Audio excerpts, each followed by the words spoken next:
નમો અરિહંતાણમ નમો અરિહંતાણમ નમો સિદ્ધાણમ નમો આયર્યાણમ નમો વજ્જાયણમ નમો લોહે સપ્પ સાહુણમ એસો પંચનમકારો સભવાવપણાસનો મંગલાણં ચ સપ્વેશિં પરમં હવૈ મંગલમ મંગલમ ભગવાન વીરો મંગલમ ગૌતમ પ્રભુ મંગલમ સ્થૂલિભદ્રાદ્યા જય ધર્મોસ્તુ મંગલમ અંગૂઠે અમૃત વસે લબ્ધિ તના ભંડાર શ્રી ગુરુ ગૌતમ સમર્યે મનવાંક્ષિત ફળદાતાર ઓમકારમ બિંદુ સંયુક્તમ નિત્યમ ધ્યાયન્તિ યોગિના કામદમ મોક્ષદમ ચૈવ ઓંકારાય નમો નમઃ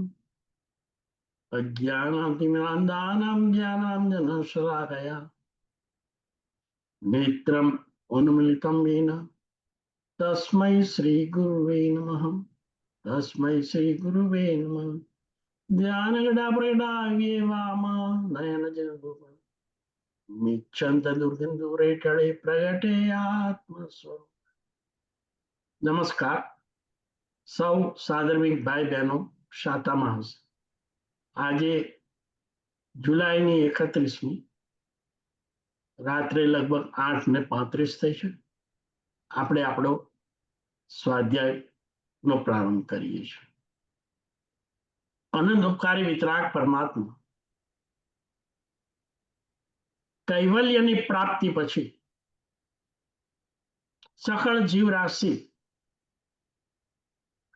આત્મકલ્યાણના માર્ગે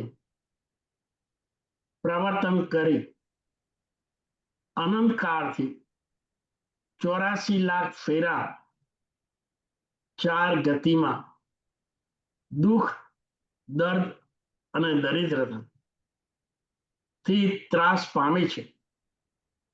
એવી પરિસ્થિતિમાંથી હંમેશા માટે મુક્ત થઈ નિરંતર શાશ્વત સુખ જ્યાં રહેલું છે એવી સિદ્ધિ ગતિને પામી એવા ઉત્કૃષ્ટ પ્રયોજન સાથે આ ધર્મ તીર્થની સ્થાપના કરે છે અને સ્થાપના કરીને પોતાના તીર્થંકર નામકર્મ એનો ઉદય થવાથી નિત્ય ભવ્ય જીવોને ઉપદેશ આપતા હોય છે.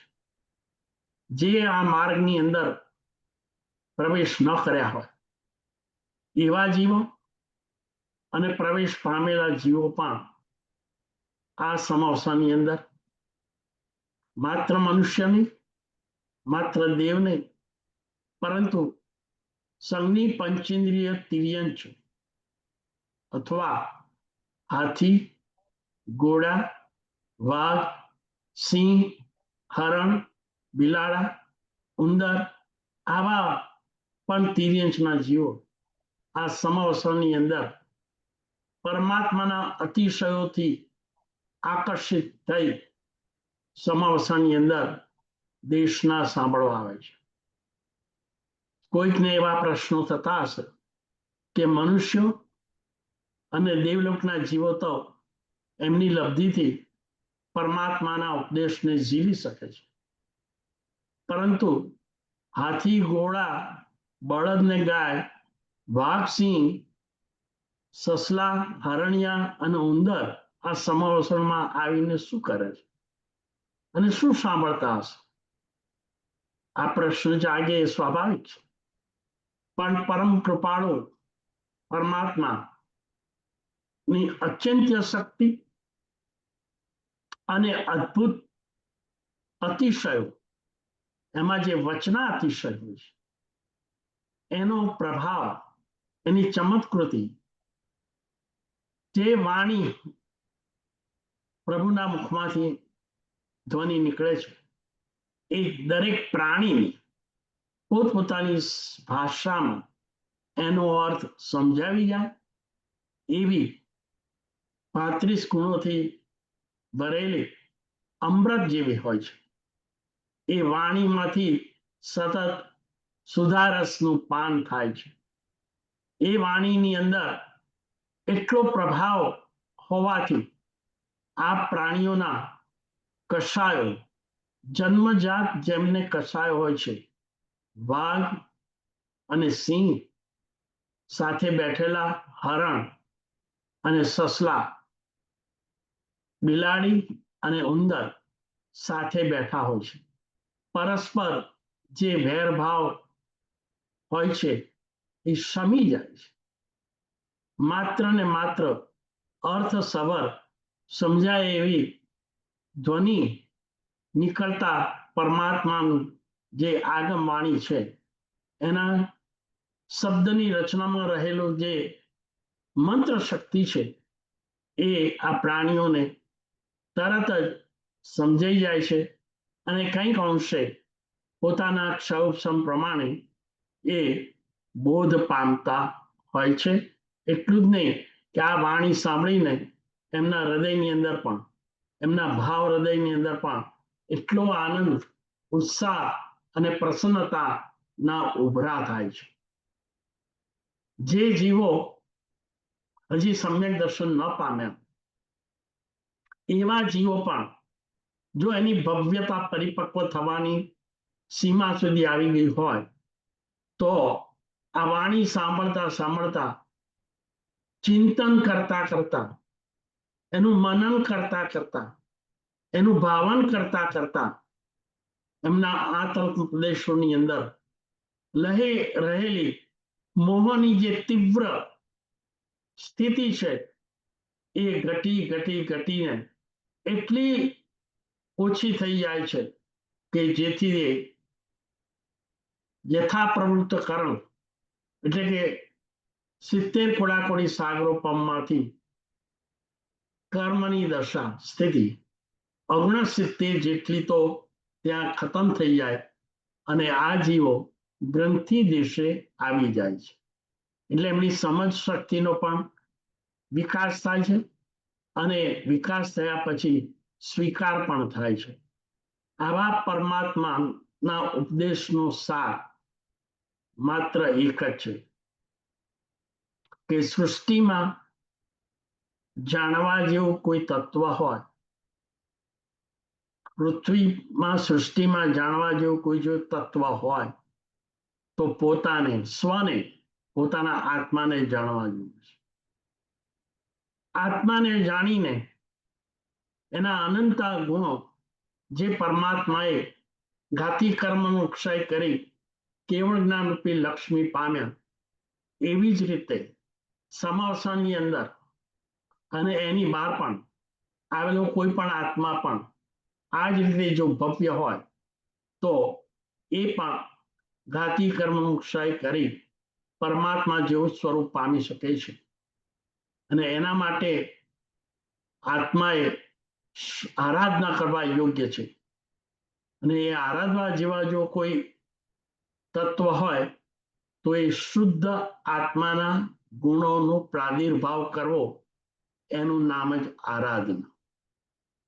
સૃષ્ટિમાં જાણવા જેવો આત્મા, આરાધવા જેવો કોઈ હોય તત્વ તો શુદ્ધ આત્માના ગુણો, પામવા જેવું કોઈ હોય તો શુદ્ધ આત્માનું સ્વરૂપ, અથવા બનવા જેવું કોઈ હોય તો એ પરમાત્મા.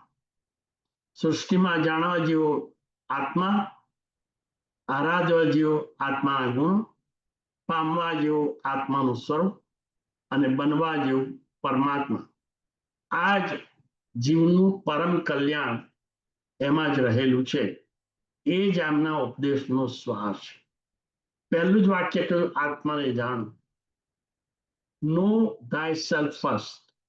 તારા જ આત્માનું સ્વરૂપ શું છે એ જાણ્યા પછી જગતની અંદર આ જીવને બીજું કોઈ પણ અન્ય વસ્તુ આત્માની બહાર જાણવાની રહેતી નથી. દુનિયાની નહીં, ત્રણેય લોકની અંદર જે પદાર્થો છે, જે પરિસ્થિતિ છે, એ બધાનું રિફ્લેક્શન આપણા આત્માની અંદર અત્યારના આજે પણ પડી રહ્યું છે. ફરક એ છે કે એ સ્વરૂપ જે છે, જે નોલેજ છે, જે કેવળ જ્ઞાન છે અંદર, એના ઉપર આવરણ ચડેલા છે. બસ એ આવરણને ખસેડવું અને કેવળ જ્ઞાન લક્ષ્મી પ્રાપ્ત કરવી, એનું રિફ્લેક્શન એ પ્રગટ કરવું, એ જ પરમ કલ્યાણ છે. એના માટે આત્માને સંપૂર્ણ રીતે આ જે કર્મોના આવરણો છે એને ખસેડી આત્માને શુદ્ધ કરવું, એનું બીજું જ નામ પરમ કલ્યાણ, અથવા આત્માના નિજ સ્વભાવની પ્રાપ્તિ, અનંત જ્ઞાન, અનંત દર્શન, અનંત વીર્ય અને અનંત સુખ યાને આનંદ. અહીંયા જ્યાં જ્યાં સુખ શબ્દ વાપરવામાં આવે એનો અર્થ દુનિયાવી પદાર્થોમાંથી નિપજતું અથવા તો સંવેદન થતા સુખની વાત નથી. અહીંયા જે સુખની વાત કરવામાં આવે છે એ આત્માની અંદર રહેલો અખંડ અખંડ અખંડ અસીમિત પૂર્ણ પ્રકાશથી મળતો પ્રગટતો આનંદ, જેનું સંવેદન અથવા ઉપભોગ કરો, એ જ નિસ્વભાવની પ્રાપ્તિ, એનું પ્રગટીકરણ એટલે પરમ કલ્યાણ.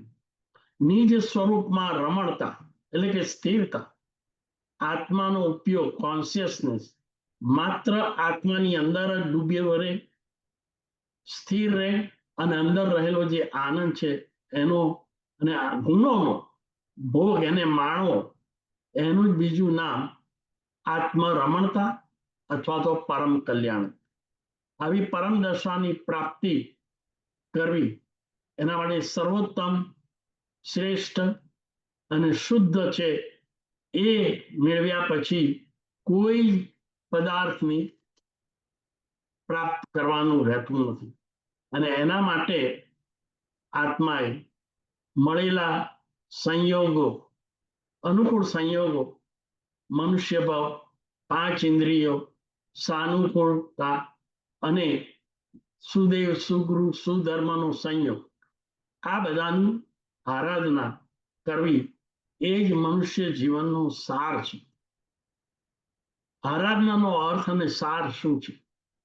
તેના માટે વિષયોના રાગ, વિષયના રાગ એટલે ડિઝાયર, એટ્રેક્શન, એટેચમેન્ટ થી મુક્તિ યાને વિતરાગતા.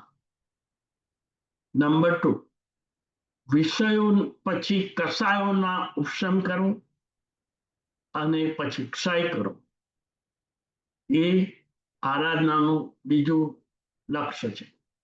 ત્રીજું લક્ષ્ય સમ્યક દર્શન, સમ્યક જ્ઞાન, સમ્યક ચારિત્ર અને તપ, એ ચારિત્રની અંદર જ વણી લેવામાં આવ્યું છે. આ અનંત અનંત ચતુષ્ટયના બીજ સ્વરૂપે છે. એ બીજ એટલે સમ્યક દર્શન, સમ્યક જ્ઞાન, સમ્યક ચારિત્ર, એની આરાધના કરવી ક્યાં સુધી? જ્યાં સુધી પરાકાષ્ઠાએ પહોંચે અને એ પરાકાષ્ઠાએ અનંત જ્ઞાન, અનંત દર્શન, અનંત વીર્ય અને અનંત આનંદની પ્રાપ્તિ થાય, ત્યાં સુધી થતી આરાધના આ રત્નોની પુષ્ટિ કરે છે. આરાધનાનો બીજો સાર છે હંમેશા સકળ ઘાતી કર્મો અને અઘાતી કર્મોથી મુક્તિ થવી, અને એના માટે મન વચન કાયાના યોગોને પ્રવર્તન કરવું, એ જ આરાધનાનો સાર છે. વળી આ રીતે આરાધના કરતા કરતા તમામ ઘાતી અને અઘાતી નામકર્મોનો ક્ષય કરી, જેને કારણે અનાદિકાળથી વિવિધ યોનિની અંદર આ જીવ જન્મ, જરા, મરણ કરી રહ્યો છે, એના સાયકલમાંથી મુક્તિ થાય. અને એટલે જ આરાધનાનો અર્થ, આરાધનાનો લક્ષ્ય આ જન્મ, જરા અને મરણનો અંત લાવવાનો હોય છે. ત્યાર પછી અનંતકાળથી જન્મ લઈને નામ કર્મને કારણે, ગતિ કર્મને કારણે, વિહાયો ગતિ કર્મને કારણે, આયુષ્ય કર્મને કારણે આ જીવ શરીર ગ્રહણ કરે છે.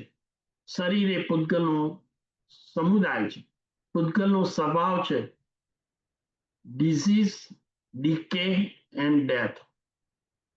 સડન, પડન અને નષ્ટ આ પૂતગલનો સ્વભાવ છે. અને જ્યારે આ પૂતગલો કર્મ દ્વારા પણ જે અંદર આવે છે એ પણ કર્મના પૂતગલો છે. પૂતગલ એ આત્માનો સ્વભાવ નથી. પૂતગલમાં સુખ આપવાનો સ્વભાવ નથી. પૂતગલ સાથે રહેલો સંયોગ જ આ આત્માને ચારે ગતિમાં જકડી રાખે છે. માટે આરાધનાનો અર્થ વિષયોનો રાગ તોડવો, કષાયનો ક્ષય અને ઉપશમ કરવો, સમ્યક દર્શન, સમ્યક જ્ઞાન, સમ્યક ચારિત્ર, સમ્યક તપ એ બધા ગુણોની પુષ્ટિ કરવી, સકળ ઘાતી અને અઘાતી કર્મનો ક્ષય કરવો, જન્મ, જરા અને મરણના સાયકલમાંથી આ આત્માને કાયમ માટે, શાશ્વત કાળ માટે ફ્રી કરવો, અનંતકાળથી ડિસીઝ, ડીકે અને ડેથ અનુભવતા આ આત્માને મુક્ત કરવો, એ જ આરાધનાનો સાર છે.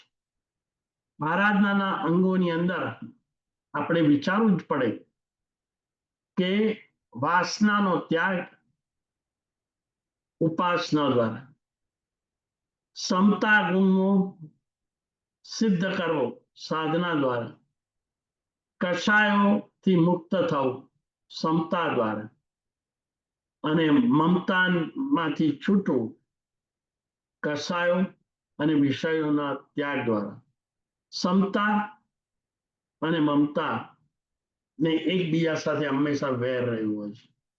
જ્યાં મમતા હોય ત્યાં સમતા ન રહે, અને જ્યાં સમતા આવી જાય પછી મમતા ના હોય. એટલે મમતા, મમત્વ પદાર્થોનું, સ્નેહીઓનું, કુટુંબીજનોનું, પરિવારનું, વૈભવનું, સત્તાનું, રૂપનું, આ બધી જે મમતા છે, જે ને કારણે કષાયો અને નો કષાયો થાય છે, એમાંથી મુક્ત થવા માટે સમતા એક અમોઘ સાધન છે. આરાધનાનું લક્ષ્ય પણ સમતા હોવી જોઈએ. સમતા આવવાથી મમતા જાય, વાસના જાય અને કષાયો પણ જાય. એટલે જીવને અકળાવનારા, ત્રાસ આપનારા આ ત્રણ એલિમેન્ટ, કષાય, મમતા એને અને વાસના ને દૂર કરવી જ રહી. હવે એના માટે શાસ્ત્રકારોએ જે માર્ગ બતાવ્યો છે એ માર્ગ એક આરાધનાનો માર્ગ છે. આરાધના બે પ્રકારની હોય, ભાવથી અને ક્રિયાથી. હવે ભાવ અને ક્રિયાથી થતી આરાધના જે સમ્યક માર્ગ ઉપર આપણે આગળ લઈ જાય અને ક્રમિક તરીકે ગુણોનું પ્રગટીકરણ કરાવે, એ આરાધનાનો માર્ગ. આ આરાધના માર્ગની અંદર પ્રગતિ કરતા અટકાવનારો જે માર્ગ છે એ પણ જીવના જીવન સાથે એવી રીતે વણી ગયેલું છે અનાદિકાળથી કે જ્યારે જ્યારે આરાધના થતી હોય છે ત્યારે ત્યારે તેની સાથે વિરાધના પણ જોડાયેલી હોય છે. આરાધનાને આગળ નહીં વધારનાર અથવા આરાધનાની અંદર દોષો ઉભા કરનાર, આરાધનાને ખંડિત કરનાર જે એલિમેન્ટ છે, જે અંગો છે, એ વિરાધના છે. આરાધના મોક્ષ તરફ લઈ જાય, વિરાધના પતન માર્ગે લઈ જાય.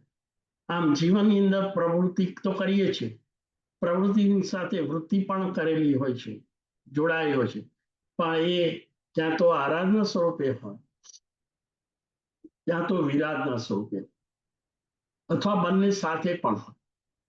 એમાં ભાવ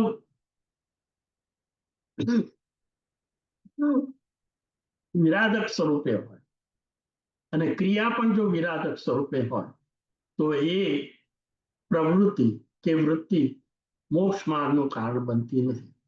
આમ આરાધના અને વિરાધનાને અનુલક્ષીને એને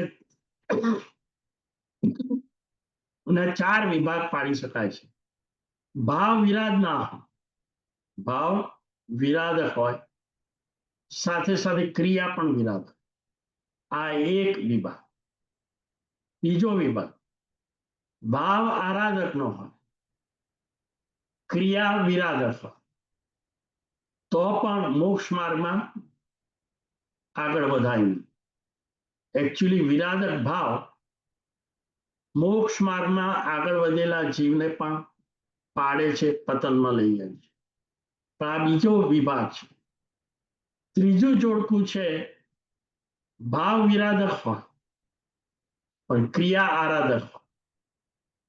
અને ચોથું જોડકું છે, ભાવ પણ આરાધક હોય અને ક્રિયા પણ વિરાધક આરાધક હોય, મિચ્છામી. ફરીથી આપણે 4 જોડકા જોઈ લઈએ. ભાવ કેવો છે અને ક્રિયા કેવી છે, એના આધારે 4 જોડકા ઉભા થયા. વિરાધક ભાવ અને વિરાધક ક્રિયા. આ વિભાગ, આ જોડાણ આત્માને કસાયો કર્મોથી ખરડાને પતન કરે છે. બીજો ભાગ, બીજું જોડાણ, ભાવ આરાધક હોય, ક્રિયા વિરાધક, આ પણ મોક્ષ માર્ગમાં અડચણ ઊભી કરે છે. ત્રીજો વિભાગ, ભાવ વિરાધક હોય, ક્રિયા આરાધક હોય, તો એ પણ વિરાધક ભાવ હોવાથી મોક્ષ માર્ગમાં પ્રગતિ કરાવતો નથી. અને ચોથું જોડાણ, ભાવ પણ આરાધક હોય અને ક્રિયા પણ આરાધક હોય, તો જીવને મોક્ષ માર્ગમાં ઝડપથી આગળ લઈ જાય છે. હવે આપણે એક એક જોડકાણને જરા થોડા ઉદાહરણથી જોઈએ. પહેલું જોડકું આ રીતે આવ્યું, વિરાધક ભાવ અને ક્રિયા પણ વિરાધક. ભાવ વિરાધક છે, ખંડનાત્મક છે, ક્રિયા પણ વિરાધક છે, અને ક્યારેય આ જીવ મોક્ષ માર્ગે જઈ શકે નહીં. એનો એક દાખલો લઈએ, ફરીથી યાદ કરીએ. વિરાધક ભાવ અને વિરાધક ક્રિયા. રાજગ્રહી નગરીની અંદર એક કસઈ, કાર્લ સૌરિક એનું નામ, ખૂબ જ અભદ્ર, નિષ્ઠુર અને ક્રૂર સ્વભાવ. નિત્ય એ અનેક પાડા એના કસઈ ખાનાની અંદર એનો વધ કરે, કતલ કરે, આવા ભયંકર દુષ્કર્મનું સેવન કરે. કોઈ પૂછે તો શા માટે આવા નિર્દોષ અબોલ પ્રાણીઓનો આવી રીતે ઘાત કરો છો? એનો એક જ જવાબ, પેઢીથી પેઢી મને, મારી પેઢીમાં બસ આ ધંધો ચાલતો આવ્યો છે અને એમાં મને કશું ખોટું લાગતું નથી. પેઢીથી પેઢીની પરંપરા આ કુટુંબમાં હોવાથી કાર્લ સૌરિક નિત્ય પાડાઓનો નિર્દયપૂર્વક, નિષ્ઠુરતાથી વધ કરે છે. અને એ જીવોને જે દુઃખ, દર્દ, પીડા, વિરાધના, ખિલામણા થઈ રહી હોય છે, આ પ્રાણીઓ જેટલી ચીસો પાડે છે, અંતરથી જે એનું નીકળે છે, એ જાણીને જોઈને પણ આ નિષ્ઠુર એવા કાર્લ સૌરિકના હૃદયની અંદર લેશ માત્ર એમના પ્રત્યે દયા નથી. અને આવું દુષ્કૃત્ય કરવા બદલ લેશ માત્ર ખટકો નથી. પરિણામે ગોરાદી ગો એ પાપ બાંધે છે. આયુષ્યનો અંત આવતા એને મહાવ્યાધિ, પીડા અને એના શરીરના રહેલી સાતે ધાતુઓને રોગિષ્ટ બની જાય છે. અને ચંદન જેવા પદાર્થો પણ એના જો શરીરમાં લગાડવામાં આવે તો શીતળતાને બદલે અંગારા જેવો અનુભવ કરે છે. સુગંધી દ્રવ્યોનું સેવન એના માટે અશુચિ જેવી દુર્ગંધ પેદા કરે છે. આવી રીતે જીવન જીવીને ઘોરાતીઘોર પાપ કરીને એ 7મી નરકને યોગ્ય એવા કર્મો બાંધી રહ્યું. પરિણામો એના ક્લિષ્ટ છે, એટલે વિરાધક ભાવ છે. અને રોજ અસ્ત્રો શસ્ત્રોથી અબોલ પ્રાણીઓનો વધ અને ઘાત કરે છે, તેની પ્રવૃત્તિ ક્રિયા પણ વિરાધક છે. આ થયો એક્ઝામ્પલ વિરાધક ક્રિયા અને વિરાધક ભાવ. આ અટકાવવા માટે શ્રેણિક મહારાજા જે રાજગ્રહનો રાજા છે,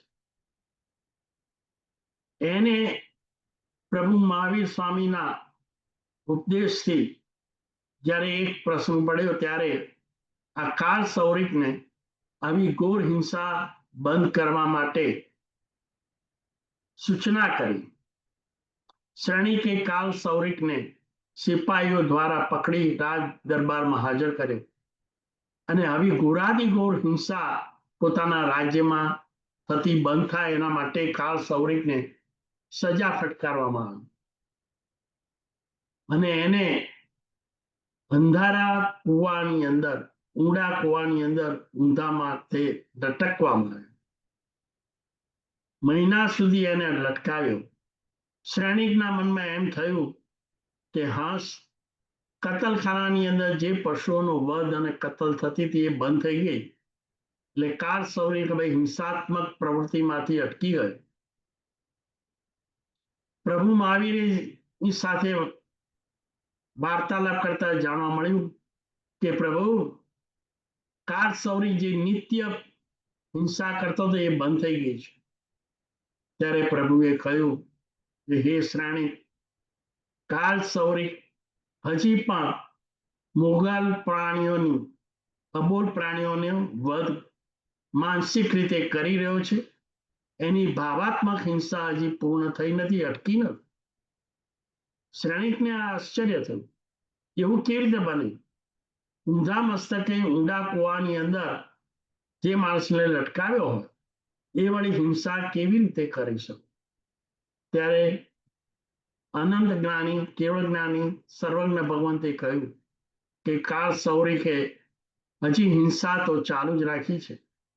જે પાણીની કૂવામાં એને ઊંધા માથે લટકાવેલો છે એ પોતાની આંગળીથી હજુ એના સંસ્કાર વડે, ઘાત કરવાના સંસ્કાર વડે પાડા, ગાય વગેરેના આંગળીથી પાણીની અંદર ચિત્રો ઉભા કરે છે અને પછી એ જ આંગળીથી એમને કાપે છે. ઓહો હો! શ્રેણિકને આશ્ચર્ય થયું. આ હિંસાત્મક પરિણામ, ક્રૂરતા, નિષ્ઠુરતા કેટલી હદ સુધી થઈ રહી છે. કાળ સૌરિકના હૃદયની અંદર આ જીવો પ્રત્યે લેશ માત્ર દયાનો છાંટો નથી. અને અંતે એ આયુષ્ય મરણ પથારીએ પડે છે ત્યારે મહારોગ થાય છે. આખા શરીરની અંદર એ રોગ વ્યાપી જાય છે. તીવ્ર પીડા થાય છે, ચીસો પાડે છે, પણ ત્યાં આગળ એનો ઈલાજ કરવા માટે કોઈ હાજર હોતું નથી. જ્યારે એને લાગે છે કાળ સૌરિક કે હવે હું મરણ પથારીએ છું અને મારું આયુષ્ય હવે થોડા સમય છે, પોતાના પુત્ર સુલસને બોલાવે છે અને કહે છે કે તું મારો ધંધો ચાલુ નહીં રાખો તો તારું ભરણ પોષણ કેવી રીતે કરીશ? આવી ચિંતા વ્યક્ત કરે છે. ત્યારે સુલસ વિચારે છે કે પિતાએ આ મૂંગા પ્રાણીઓની હિંસા કરીને કેવા પાપ બાંધ્યા છે. જો કે સુલસ માંદગી દરમિયાન પોતાના પિતાની સેવા ચાકરી આદરપૂર્વક કરે છે, પરંતુ ત્યાં ને ત્યાં જ એ એના પરમ મિત્ર અભય, જે શ્રેણિક મહારાજાનો વફાદાર, ધર્મનિષ્ઠ, ગુણિયન એ મંત્રી અભય એની સલાહ લે છે અને અભય કુમાર એને જીવદયાનો સંદેશો આપે છે. પ્રભુ મહાવીર પાસે લઈ જાય છે. કોઈ પણ જીવને મૃત્યુ તો શું, કોઈ પણ રીતનું દુઃખ એ ચિંતાનો વિષય છે. કોઈને દુઃખ ગમતું નથી. બધા જ સુખ, શાંતિ અને શાંતિની ઈચ્છા કરે છે. માટે તારે પણ જીવદયાનું પાલન કરવું જોઈએ. પ્રભુ મિત્ર અભય મંત્રી પાસેથી અને પ્રભુ પાસેથી આ પ્રાણીઓની જીવદયા, અબોલ પ્રાણીઓને આ રીતે દુઃખમાંથી મુક્ત કરી કાયમ માટે હિંસાત્મક પ્રવૃત્તિથી નિવૃત્ત થઈ અને સુલસ પ્રભુ પાસે શ્રાવકના વ્રતો અંગીકાર કરે છે. કોઈ પણ પ્રકારની પ્રાણીની સ્વ કે પરદ્રવ્યની મનથી, વચનથી, કાયાથી હિંસા ન કરવી અને હંમેશા અંતિમ શ્વાસ સુધી જીવદયા પાળવી એ વ્રત સ્વીકારી પોતાના આ મનુષ્ય ભાવનું સાર્થક કરવા આગળ વધે છે. અહીંયા આગળ આપણે વાત કરતા હતા કે વિરાધક ક્રિયા અને વિરાધક ભાવ જીવને અનંત કર્મો, દુષ્કર્મો, પાપ કર્મો ભેગા કરી એમને અવગતિની અંદર ફેંકી જાય છે. હવે વાત આવે છે નંબર 2. ભાવ આરાધક હોય પણ ક્રિયા વિરાધક હોય, એવું બની શકે. તો શું પરિણામ આવે એની વાત કરીએ. અને એના માટેનો એક દ્રષ્ટાંત એ જ પાછું રાજગૃહની અંદર બનેલા પ્રસંગ પરથી આપણને ખ્યાલ આવે. અહીંયા આગળ ક્રિયા વિરાધક છે પણ ભાવ આરાધક છે. રાજગૃહમાં જે પ્રખ્યાત વૈભારગીરી પર લોચુર નામનો ખૂબ જ આક્રમક અને ભયંકર નામચીર ચોર લોહખોર, જેને જિંદગીમાં ચોરી, લૂંટ અને બહારવટું કરી લોકોના જાન ને માલ ને નુકસાન કરવું, આ જ ધંધો કાયમ ખાતે કરતો આવેલો. એ પણ વૃદ્ધ થયો અને અંતિમ સમયે એને પોતાના પુત્ર રોહિણિયાને બોલાવ્યો અને કહ્યું કે આ ચોરીનો ધંધો એ જ આપણું ભરણ પોષણ કરવા માટેનું સાધન છે, માટે ક્યારે એ પણ બંધ ન કરતો. અને હા, ખાસ કરીને અહીંયા આગળ પેલા મહાત્મા મહાવીર એ અહીં ત્યાં ઘૂમી રહ્યા છે અને બધાને હિંસા નહીં કરવાનું, ચોરી નહીં કરવાનું, લૂંટફાટ નહીં કરવાનો સંદેશો આપે છે. ક્યારેય તું એમની વાણી સાંભળતો નહીં, નહીંતર તું આ ચોરીનો ધંધો બંધ કરી દઈશ અને એક દિવસ તારે ભૂખે મરવાનો વારો આવશે. છેલ્લી મિનિટે મૃત્યુની અંતિમ સમયે આ લોહખોર ચોરે એના પુત્ર રોહિણિયાને પાણી મૂકી અને આ પ્રતિજ્ઞા કરવડાવી કે ભગવાન મહાવીરની દેશના ક્યારે સાંભળવી નહીં અને એ મૃત્યુને શરણ થયું. રોહિણીયો ચોરે બેફામ બેઠો રાજગીરી નગરીની અંદર અહીં તહીં બસ ચોરીઓ કરવા જ માંડે છે. એક વખત પ્રભુ રાજગીરીના ઉદ્યાનની અંદર આવ્યા છે. દેવોએ સમવસન રચ્યું છે અને પરમાત્મા અમોઘ દેશના આપી રહ્યા છે અને એ દેશનાની અંદર વિવિધ પ્રકારના સ્વરૂપની આ લોક સ્વરૂપની વાત કરે છે. એમાં લોક સ્વરૂપ ભાવના વિશે વાત થાય છે કે આ લોક કેવો છે. એમાં દેવલોકનું પણ સ્વરૂપની વાત થાય છે. અને એ જ સમયે આ રોહિણીયો ચોર ચોરી કરી જંગલના માર્ગથી દોડી રહ્યો છે. ખબર પડે છે નજીકમાં સમાવસન છે, દેવો આવી રહ્યા છે અને ભગવાન મહાવીર જ દેશના આપી રહ્યા છે. એટલે એને પેલા પિતા પાસે લીધેલી પ્રતિજ્ઞા યાદ આવી કે અહીંયા મહાવીર પ્રભુ દેશના આપે છે, એમની દેશનાના શબ્દો જો હું સાંભળીશ તો મારી ચોરી બંધ થઈ જશે. એટલે દોડતા દોડતા જ એ પોતાની બંને આંગળી બંને કાનમાં નાખી દે છે, જેથી પ્રભુની વાણીનો ધ્વનિ એને સંભળાવ્યો.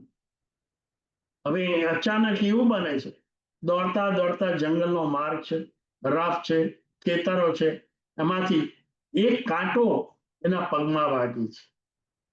આ કાંટો છેક અંદર પેસી જાય છે ભયંકર પીડા થાય છે. હવે કાંટો જ્યાં સુધી ન નીકળે ત્યાં સુધી આગળ દોડાય એવું છે નહીં. એટલે ક્યાંક વિસામો આવે છે, પરંતુ એને ખ્યાલ રહે છે કે કાંટો કાઢવા માટે જો હું કાનમાંથી આંગળી કાઢીશ તો પેલા ઉદ્યાનની અંદર પ્રભુ મહાવીર જે દેશના આપે છે એ શબ્દો પડી જશે.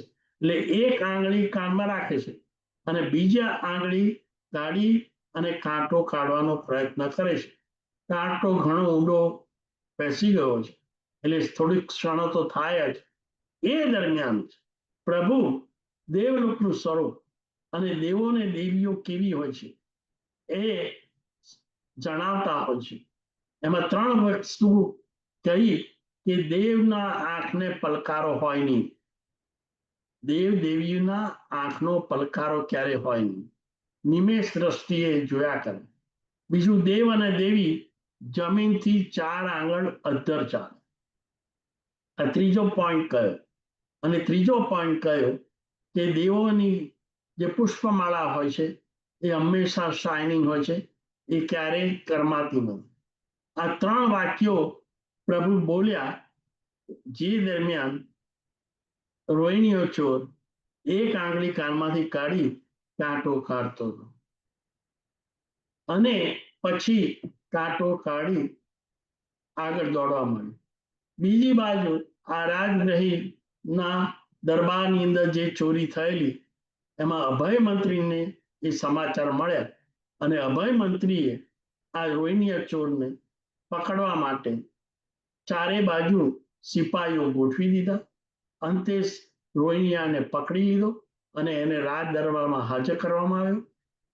મંત્રીને ખબર હતી કે આ જ રોહિણીયા ચોરે નગરની અંદર હાહાકાર મચાવી દીધો છે, નિત્ય ચોરી લૂંટફાટ વગેરે કરે છે, એટલે એની હવે પકડાઈ ગયો છે, તેને સજા કરવી જોઈએ.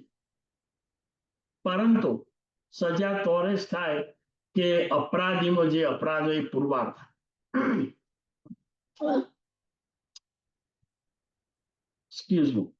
એટલે એ અપરાધ રોહિણીયાએ કર્યા છે એ એના મુખે જ સાબિત કરવા માટે એને જ્યાં આગળ રાખવામાં આવેલું ત્યાં આગળ એક એવી વ્યવસ્થા કરી દીધી. અભય મંત્રીએ જાણે એ પોતે દેવલોકમાં છે, આજુબાજુ વાતાવરણ દેવલોકનું છે, અપ્સરાઓ અને દેવીઓ આવી રહી છે અને નાચ કરી રહ્યા છે. ટૂંકમાં ત્યાં આગળ એમ લાગે કે પોતે દેવલોકમાં છે અને દેવ દેવી આવે છે. દેવ દેવીઓ આ રોહિણીયા ચોરને કહે છે કે અમે તને ખૂબ જ અહીંયા આગળ મોજ મજા કરાવીએ, પરંતુ એ પહેલા તું મનુષ્ય લોકમાંથી આવ્યો છે, ત્યાં આગળ જે ત્યાં અપરાધ કર્યા હોય, જે કંઈ સુકૃત કર્યા હોય, જે કંઈ દુષ્કૃત કર્યા હોય એનું વર્ણન કરી દે તું અને એની ક્ષમા માગી લે. હવે આ બાજુ રોહિણીઓ જુએ છે, 4 બાજુ આમ તો અપ્સરા અને દેવો જેવું વાતાવરણ છે, પરંતુ એને ક્યાંક શંકા થાય છે કે આ શું ખરેખર વાસ્તવિક દેવલોક છે કે આ કોઈ ષડયંત્ર છે. કદાચ અહીંનો અભય મંત્રી જે વિચક્ષણ બુદ્ધિ વાળો છે એને આવું વાતાવરણ ખડું કરી મને પકડવાનું, મારા અપરાધોનું સાબિત કરવાનો પુરાવો ઉભો કરવા માટે આ બધી માયા જાળ ઊભી કરી છે. અને એનું સાબિતી એ હતી કે એને જોયું કે અહીંયા જે વ્યક્તિઓ બધી છે, દેવીઓ છે, એના તો આંખના પલકારા થઈ રહ્યા છે. ભગવાને તો એમ કહેલું કે દેવ દેવીના આંખના પલકારા ના હોય.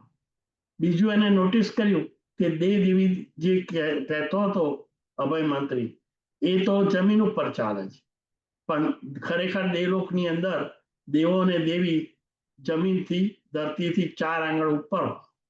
બીજું એમના ગળામાં જે ફૂલની માળા છે એ તો બ્રાઇટ અને શાઇનિંગ છે, કોઈ કરમાઈ નથી. આ 3 ચિહ્નો ઉપરથી આ રોહિણીયો ચોર સમજી ગયો કે આ તો અભય મંત્રીએ ઊભી કરેલી આ માયાજાળ ષડયંત્ર છે, મારે એમાં ફસાઈ ન જવું જોઈએ, અને એટલે પોતાના અપરાધો કહેવાને બદલે રોહિણીઓ મૌન પાળે છે. 1 દિવસ 2 દિવસ થયા, આ રોહિણીઓ કશું જ બોલતો નથી અને અભય મંત્રીનો જે દાવ હતો એ નિષ્ફળ ગયો. એટલે અપરાધ પુરવાર થવાના ન હોવાથી રોહિણીયા ચોરને મુક્ત કરવામાં આવે છે. જેવી મુક્તિ મળી રાજ દરબારમાંથી, તરત એને વિચાર્યું કે અરે, જો આ વખતે આ અવસરે જો મને મુક્ત ન કર્યો હોત તો હું ફાંસીના માંચડે આજે હોત. પરંતુ પેલા પ્રભુએ સમવસનમાં જે વાણી કહી, એમાં જે 3 શબ્દો કયા દેવલોકના દેવ દેવી વિશે, એ દેવ દેવીના શબ્દો સાંભળવાથી અને એ પ્રમાણે મારે ગોઠવણ કરવાથી હું જેલની સજામાંથી અને ફાંસીની સજામાંથી જો હું બચી ગયો. માત્ર 3 વાક્યો સાંભળવાથી જો મને મુક્તિ મળે આ રીતે અને મારું જીવન બચી જાય, તો એવા પ્રભુના શરણે જવાથી અને એમના વચનોનો આ જીવન સ્વીકાર કરી લઉં તો મારા જીવન ધન્ય બની જાય અને આ પાપના જે પોટલા હું બાંધી રહ્યો છું એ અટકી જાય, તો આ ભાવ તો સુધરે અને પરભાવ પણ સુધરે. અત્યાર સુધી એને વિરાધક ક્રિયા કરેલી, ચોરી કરવી, લૂંટફાટ કરવી અને એને માલ જાલ લૂંટી લેવા, એમાં ઘણાને કેટલું બધું દુઃખ આપ્યું હશે, ઘણાને પીડા આપી હશે, ઘણાના જાનમાલ જેને સંપત્તિ લૂંટી ગયા એ બિચારા દરિદ્ર બન્યા હશે. મા, બાપ, પુત્ર, પુત્રી, ભાઈ, બહેન, પત્ની, પત્ની, આ બધાને કેટલી પાયમાલી થઈ હશે. આ બધા ભાવો, ક્રિયા એની હતી કેવી પાપની, વિરાધકની. પરંતુ જ્યારે આ રીતે પ્રભુની વાણીના થોડાક પણ શબ્દો સાંભળતા એના હૃદયની અંદર એવું પરિવર્તન આવી ગયું અને એને ત્યાં ને ત્યાં અભય મંત્રી સાથે જઈ, પ્રભુ પાસે જઈ આ શ્રાવકના વ્રત લીધા. ચોરી, લૂંટફાટ અને આ બધો જે દુષ્કૃત્યો હતા એ બંધ કરી દીધા અને સાચા અર્થની અંદર એના અંતરનું પરિણામો સમ્યક બની ગયા અને પરમાત્મા પરમ ભક્ત બની ગયો અને આરાધક ભાવ ઉભો કરી એ પણ સ્વર્ગલોકમાં ગયો. આમ આખી જીવનમાં વિરાધક ભાવ હતો, પરંતુ અંતિમ સમયે અભય મંત્રી અને પરમાત્માની વાણી એના મગજની અંદર ઉતરી ગઈ અને જીવનની પરિવર્તન આવી ગયું. આ રીતે આપણે બીજું જે સેક્શન જોયું, આરાધક ભાવ, વિરાધક ક્રિયા. પહેલી વિરાધક ભાવ અને વિરાધક ક્રિયા, એનું પરિણામ કાલ સૌરિક 7મી અંદર. અહીં આગળ આરાધક ભાવ પણ વિરાધક ક્રિયા, જિંદગીભર કરેલી વિરાધક ક્રિયા, પણ અંતિમ સમય એને આરાધક ભાવ આવી ગયો અને રોહિણીઓ ચોર સ્વર્ગ પહોંચી ગયો. ત્રીજી એન્ટિટી, ત્રીજો જોડકો જે છે, જેની અંદર વિરાધક ભાવ, આરાધક ક્રિયા, ક્રિયા સારી છે પણ અંદરનો ભાવ મલિન છે. એનું શું પરિણામ આવે એ પણ આપણે જોઈ લઈએ. ફરીથી આ ત્રીજો જે જોડાણ છે એ વાત કરે છે વિરાધક ભાવ ભલે ક્રિયા આરાધક હોય અને એનું પરિણામ કેવું આવતું હશે. મૂળ વસ્તુ છે કે કર્મ બંધન અને કર્મથી છૂટવું એ ક્રિયા કરતા ભાવ મહત્વનો છે. એ આ દ્રષ્ટાંત ઉપરથી આપણને ખબર પડે છે. કોઈ એક નગરીની અંદર કૌશિક નામનો એક બ્રાહ્મણ, એ બ્રાહ્મણ વિદ્વાન હતો, યોગ શાસ્ત્ર, યજ્ઞ વિધિમાં પાવર, વેદ શાસ્ત્રનો નિષ્ણાત હતો. એને થયું કે સંસારની અંદર તપ કરવાથી પુણ્ય બંધાય છે અને પુણ્યથી તમામ ભૌતિક સુખ, આ લોકના અને પરલોકના સુખ મળે છે. એટલે આ કૌશિક બ્રાહ્મણે સંન્યાસનો વેશ લીધો, તાપસ બની ગયો. જંગલની અંદર, ગુફાઓની અંદર, પહાડોની ઉપર, નદીઓના કાંઠે પોતે સંન્યાસનો વેશ લઈ પુષ્કળ ઉગ્ર તપ કરે છે. વિવિધ મુદ્રા દ્વારા આ તાપમાં કરે છે.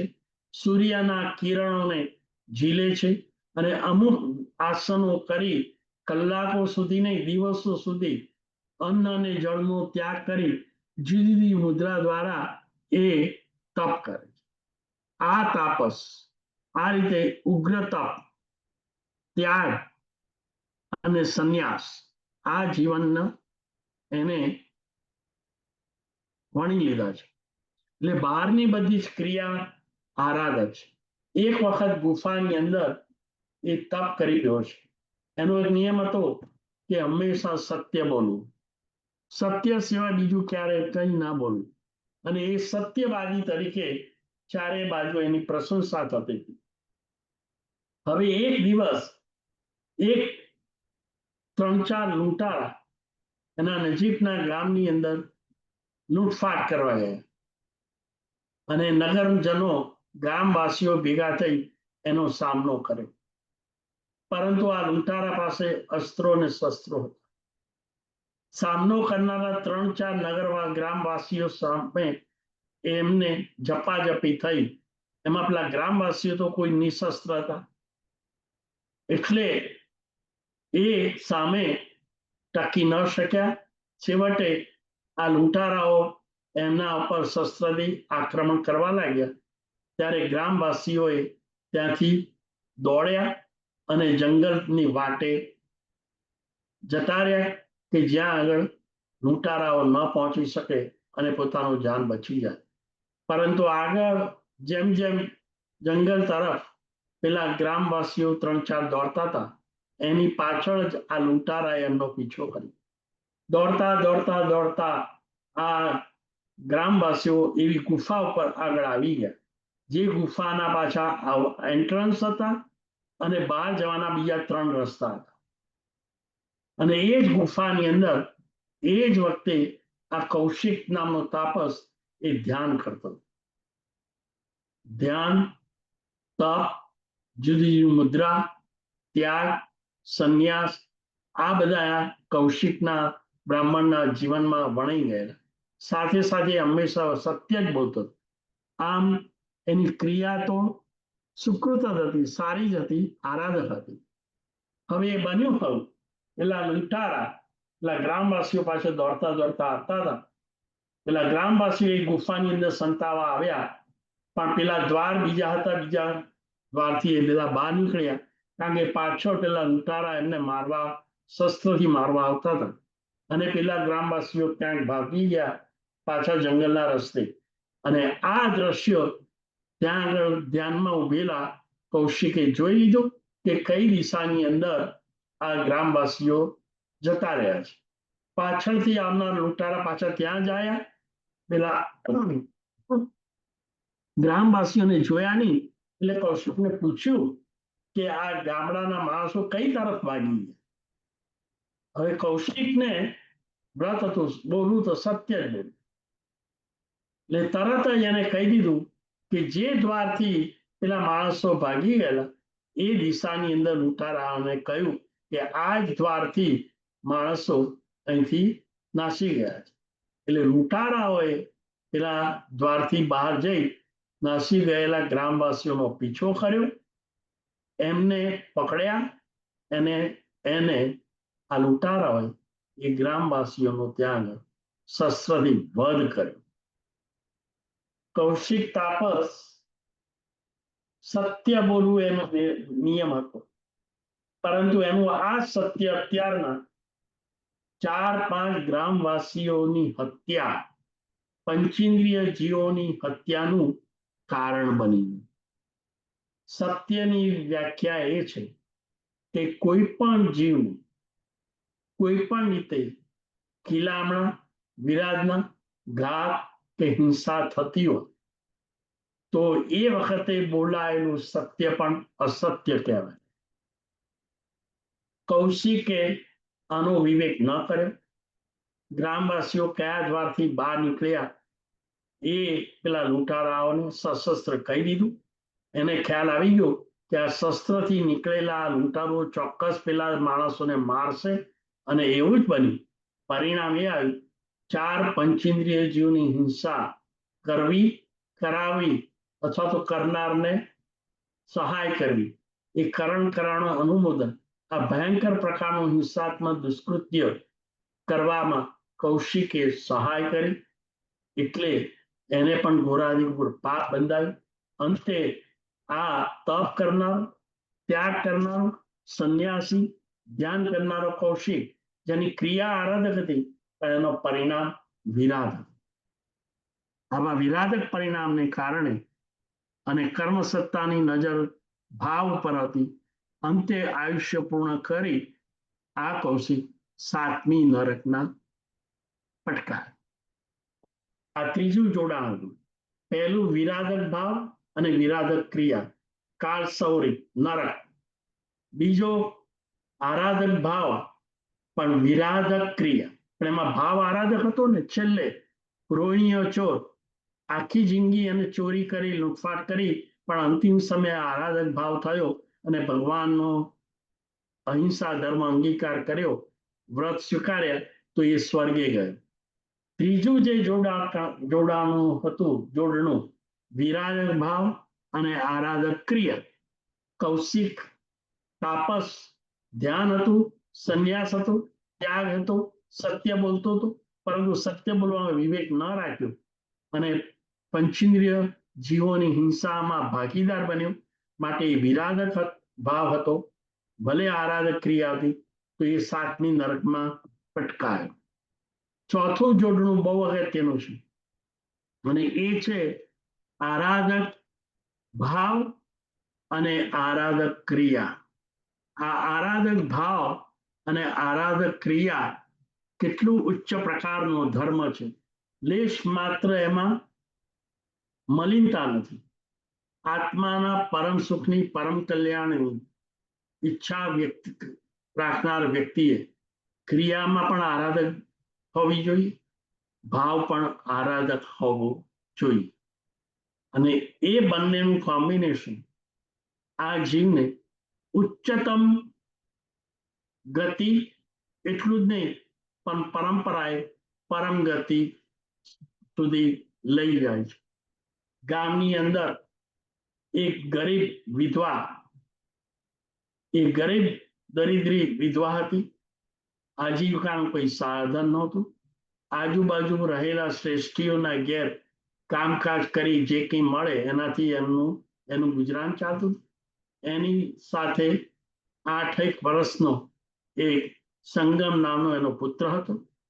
ગોવાળિયા તરીકે એ કામ કરે, કોઈ બીજું સુવિધા એના ઘરની અંદર હતી નહીં, અને દિવસની અંદર ગાયો ચરાવવા જાય અને એમાંથી જે મળે, અને એની માતા વૃદ્ધ વિડો આજુબાજુના માણસોના ઘેર કામ કરી ગુજરાન ચલાવે. એક દિવસ આજુબાજુના છોકરાઓ ભેગા થઈ, કોઈ સારો ઉત્સવનો દિવસ હતો, એટલે અંદર અંદર વાત કરતા હતા કે અમારે ત્યાં આજે ઉત્સવ છે અને ખીર બનાવવાની છે, અમે બધા ખીર ખાવાના છે, ખૂબ મજા આવશે. પેલા સંગમે, જે દરિદ્રી માતાનો આ છોકરો, એને પણ ખીર શબ્દ સાંભળ્યો, ખીર ખાવાની ઈચ્છા થઈ. ઘેર આવીને ખીર બનાવવા માટે પોતાની માતાને આગ્રહ કરે છે, પણ માતા તો ગરીબ છે, નથી ચોખા, નથી ખાંડ, નથી દૂધ, કેવી રીતે ખીર બનાવે. એટલે આ સંગમ છોકરો ખીર માટે આગ્રહ રાખે છે, રડે છે. ખીરના સાધનો નહીં હોવાથી માતા પણ રડે છે. છેવટે આજુબાજુના પડોશીઓ આ માતાને ખીર બનાવવા માટેની સામગ્રી આપે છે, અને માતા પોતાના પુત્ર, વાલા પુત્ર સંગમ માટે ખીર બનાવે છે. ગરમ ગરમ ખીર હોય છે, થાળીમાં એ પસાર કરે છે. ઠંડી થાય ત્યાં સુધી આ સંગમ રાહ જોઈ રહ્યો છે. માતા બહાર કામ કરવા જઈ રહી છે. હવે એ દરમિયાન ત્યાં આગળ એક મુનિરાજ આજુબાજુ વિહાર કરતા આવે છે, અને એ જ બાળક એ જ વખતે એ જ ઘર ઝૂંપડીની અંદર પ્રવેશ કરે છે અને ધર્મ લાભ કે છે. આ સંન્યાસી, ત્યાગી, પ્રભાવશાળી એમનો ચહેરો ચમત્કાર વાળો એ જોઈને આ સંગમના હૃદયની અંદર અને ખીરનું પાત્ર જ્યારે ધરે છે ત્યારે એટલો આનંદ થઈ જાય છે. ઓહો, આ તો મહાત્મા લાગે છે. આવા મહાત્મા પ્રભાવશાળી છે. એમના આંખ અને ચહેરામાંથી પ્રસમ રસ નીકળે છે. એનો ઓરા અને આ પ્રસમ રસ, એમનો પ્રભાવિત ચહેરોથી આ સંગમ આનંદિત બની જાય છે. ખુશી થઈ જાય છે અને હે મારા જેવા અદમ દરિદ્રીને ત્યાં આવા ત્યાગી સંયમી સાધુ ભગવાન પધારે, ખૂબ ખૂબ ખૂબ ખૂબ આનંદ. અને અનેક વખત એ માથું નમાવી અને વંદન કરે છે અને આ ખીર એમના પાત્રમાં લો એવો વિનંતી કરે છે. ખબર નથી આ સંગમને કે આ સાધુ ભગવાનને 1 મહિનાનો ઉપવાસ છે, પણ ખૂબ જ ઉત્સાહથી, ખુશીથી, રાજીપોથી પોતે માંડ મળેલી આ ખીર, એનો જે થાળ, એ આખો થાળ એ મુનિરાજના પાત્રમાં વરાવે છે અને વરાયા પછી એ મુનિરાજ જ્યારે જાય છે પછી જે વધ્યું ઘટ્યું રહ્યું છે એ દાણા મૂકતા મુખમાં એ સ્વાદિષ્ટ ભાવથી જ્યારે એને જાણ્યું કે આટલા સરસ ખીર સ્વાદિષ્ટ છે મુનિરાજને મળશે, એમને પણ કેટલો આનંદ આવશે. એમ કરતા વધારે વિશેષ એ અંદર ને અંદર પોતે આ સુકૃત કર્યું એનો એટલો આનંદ, એટલો બધો રાજીનો રેડ થઈ જાય છે. અંદર એક મુનિરાજ પ્રત્યે ભાવનાના પૂર ઉતરે છે કે યોગ્ય સમયે મારા જેવા દરિદ્રને આવા સંન્યાસી ત્યાગી સંયમી મુનિરાજ મારે આગને પધાર્યા, એમની દ્રષ્ટિ મારા પર પડી, એમના પાત્રમાં મારી ખીર પડી, હું તો ધન્ય થઈ ગયો. એ મુનિરાજને કેટલો આનંદ આવશે. ખૂબ ખૂબ પ્રભુની કૃપા છે કે મને આવો લાભ મળ્યો અને આવી મારી ઘડી મળી. આમ આનંદ કરતા આ સંગમે સુકૃત કર્યા પછીનું તો પુણ્ય બાંધ્યું, પણ સુકૃત કર્યા પછી અંતરની અંદર મુનિરાજ પ્રત્યે અને જે એમની વૈયાવચનો લાભ મળ્યો એના વિશે એટલો બધો આનંદ અને રોચક બની ગયો. એમાં એને પુણ્ય પણ બાંધ્યું અને આ પછી થયેલા આનંદથી અનુબંધ પણ પુણ્યનો બન્યો. આમ પુણ્યાનુબંધી પુણ્ય બાંધ્યું, આયુષ્ય પૂર્ણ કરી આ સંગમ બીજું કોઈ નહીં પણ રાજગૃહ નગરીની અંદર 32 મંજલાનો અને 32 રમણીઓને પરણીને વૈભવશાળી સંપત્તિ અને અનેક પ્રકારની સુખ ભોગવવાની જ્યાં આગળ સાધનો મળ્યા, એ શાલીભદ્ર એ બીજું કોઈ નહીં પણ આ સંગમ, દરિદ્રી સંગમ. એ જ એક વખતે ખૂબ જ ભાવથી મહા મુશ્કેલીએ મળેલી આ ખીર એને આ રીતે મુનિરાજના પાત્રમાં આપી, સુપાત્ર દાન કર્યું અને દાન કર્યા પછી પણ એનો જે આનંદ એને વ્યક્ત થયો, આનંદ અને ભક્તિના જે પૂર ઉભરાયા, એથી એને પુણ્યનો અનુબંધ બન્યો. આમ ક્રિયા પણ શુભ હતી અને અંદરના પરિણામો પણ શુભ હતા. ટૂંકમાં આરાધક ભાવ ક્રિયાનો અને આરાધક ભાવ પણ આરાધક, બંનેનું કોમ્બિનેશન અને એ શાલીભદ્ર બન્યું, સંપત્તિ બની. પરંતુ આટલી રમણીનો ભરથાર અનેક સંપત્તિ અને ધન ભંડારનો આ શ્રેષ્ઠી શ્રેણિક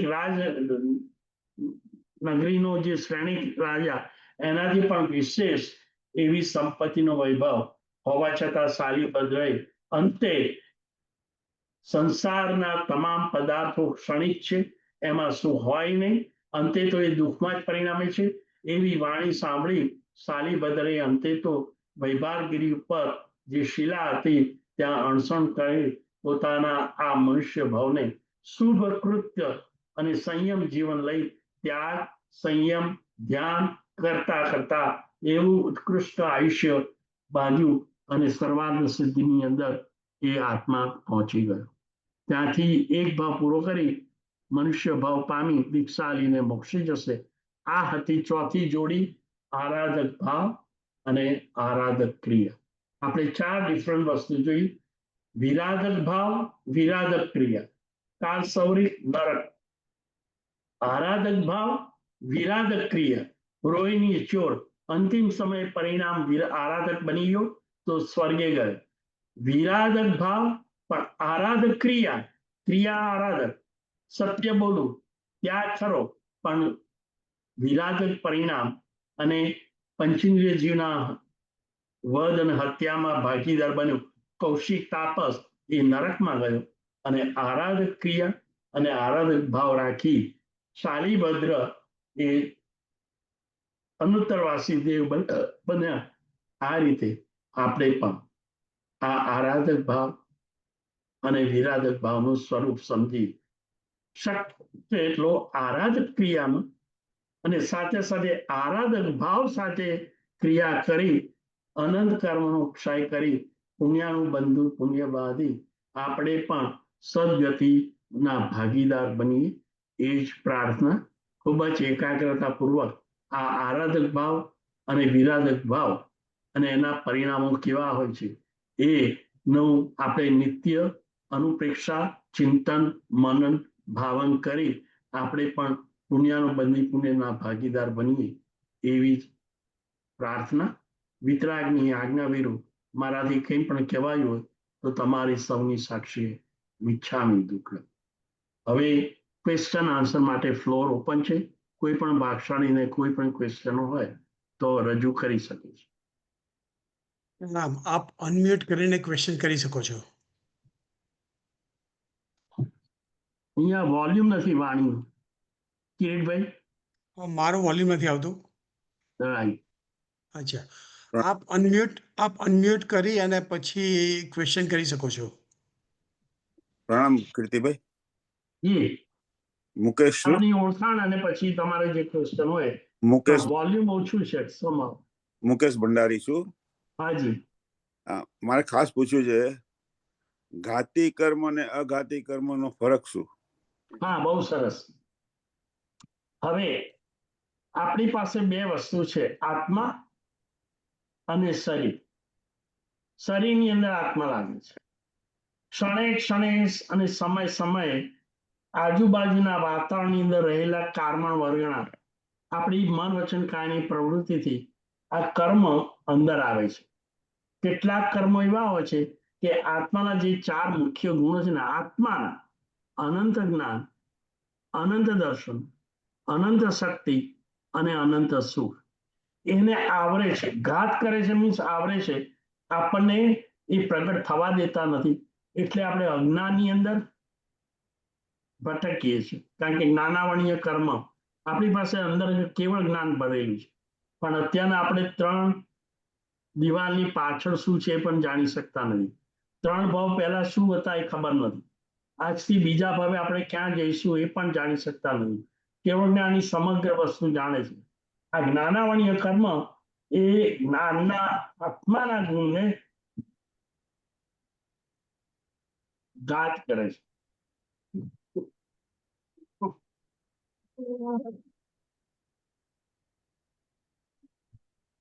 એ જ રીતે આપણી શક્તિ ત્રણેય ભુવનમાં જોવાની છે, પણ આપણે તો ઘરની બહાર પણ કશું જોઈ શકતા નથી. એટલે આપણી દર્શન શક્તિનો પણ ઘાત થાય છે.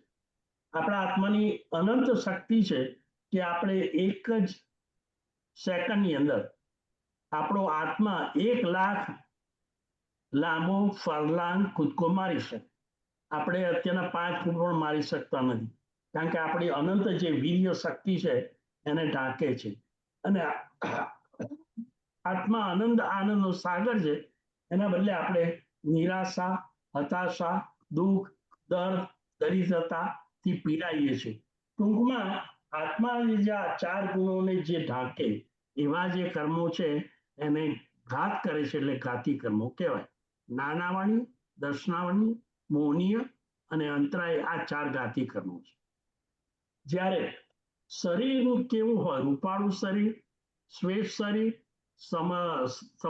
સમચતુર્થ શરીર, યશ, સૌભાગ્ય, દરિદ્રતા, શાતા, રોગ, નિરોગી, જાડું શરીર, સ્ટ્રોંગ શરીર, નબળું શરીર, દેખાદાર શરીર, આપણને સૌભાગ્ય મળે, દુર્ભાગ્ય મળે, અથવા 5 વર્ષનું આયુષ, 25 વર્ષનું આયુષ, 100 વર્ષનું આયુષ કે પલ્યોપરનો આયુષ, આ બધી શરીરને લગતી જે વસ્તુઓ છે ને એ નક્કી કરનાર જે કર્મ એ અઘાતી છે. કારણ કે આત્માના ગુણોનો ઘાત કરતા નથી, પણ શરીર કેવું બનશે, કેટલું સ્ટ્રોંગ હશે, કેટલી સંપત્તિ મળશે, કેટલો પરિવાર મળશે, આપણે કેટલો યશ મળશે, આપણો બોલ કોઈ સાંભળશે કે નહીં સાંભળે, શરીર રોગિષ્ટ હશે કે તંદુરસ્ત હશે, આ બધું શરીરને લગતા જે લક્ષણો છે એને સારા કે ખરાબ આપવા, સુંદર આપવા કે અસુંદર આપવા વગેરે જે નક્કી કરનાર કર્મ છે એ બધા કર્મ એ અઘાતી કર્મો કહેવાય. ઘાતી કર્મ મુખ્ય 4 છે, બાકીના એના પ્રકારો છે. એવી રીતે અઘાતી મુખ્ય 4 છે. કયા? આયુષ્ય, વેદનીય, ગોત્ર અને નામ. નામ કર્મ શરીરના સાઇઝ, વેટ, તંદુરસ્તી, રૂપ વગેરે નક્કી કરે. આયુષ્ય કર્મ કેટલા વર્ષ એક ભાવમાં રહેશે એ નક્કી કરે. ગોત્ર કર્મ જ્યાં આગળ સંપત્તિ હોય, સગવડ હોય, સાધન હોય એ ઉચ્ચ ગોત્ર કહેવાય. જ્યાં ગરીબી હોય, દરિદ્રતા હોય, પીડાવાનું હોય એ નીચ ગોત્ર કહેવાય. અને વેદનીય કર્મ સાતા વેદનીય, અસાતા વેદનીય. સાતા વેદનીયનો ઉદય હોય તો શરીર તંદુરસ્ત હોય, નિરોગી હોય. અસાતાનો ઉદય હોય તો રોગોથી ઘેરાયેલું હોય. આમ શરીરને લગતા જે લક્ષણો છે એને કંટ્રોલ કરનાર કર્મ એ અઘાતી કર્મ. પ્રણામ સાહેબ. બહુ સરસ. પ્રણામ. બીજા કોઈ પ્રશ્ન?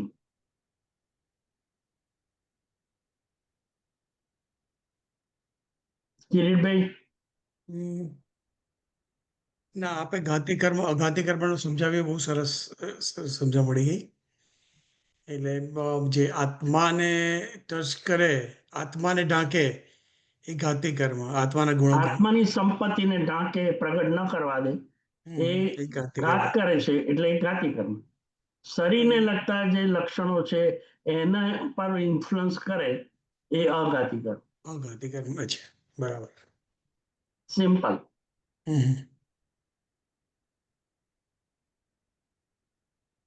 બીજા કોઈના કોઈ ક્વેશ્ચન? કોઈ નવા આવ્યા હોય તો પોતે ઇન્ટ્રોડ્યુસ કરી શકે છે. પ્રવીણ ફુરિયા, નમસ્કાર. જી નમસ્કાર. સાતામાં દેવગુરુ પ્રસાદ. Thank you for coming. Welcome. સરસ રીતે સમજાવી, સરસ હતું આ વ્યાખ્યાન. સ્વાધ્યાય. બીજા કોઈ?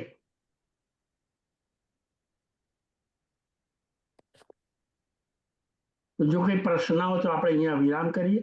પાછા હવે નેક્સ્ટ ટ્યુઝડે, બરાબર છે કિરીટભાઈ? હા, નેક્સ્ટ ટ્યુઝડે. આઈ થિંક શનિવારે 8મ છે, ટ્યુઝડે તિથિ નથી, એટલે નેક્સ્ટ ટ્યુઝડે 8:30 વાગે. અને એક માંગલિક કરીને પછી હું રેકોર્ડિંગ બંધ કરું. જી જી. ઉપસર્ગ ક્ષયમ્યંતિ છિદ્યન્તે વિઘ્નવલ્લય મન પ્રસન્નતામેતિ પૂજ્યમાને જીનેશ્વરે સર્વમંગલ માંગલ્યમ સર્વકલ્યાણ કારણમ પ્રદાનમ સર્વધર્માણમ જૈનમ જયતિ શાસન. ખૂબ ખૂબ અનુમોદના. સેજ થોડે વચ્ચે ખાંસી મને છે એટલે જરા ઇન્ટરપ્શન થયું, એ બદલ તમારા સૌની ક્ષમા માંગુ. ના, આપ સાતા પર રહેજો અને જલ્દી સાજા થઈ જાઓ, સ્વસ્થ થઈ જાઓ. તમારે જો નમસ્કાર. નમસ્કાર. નમસ્કાર.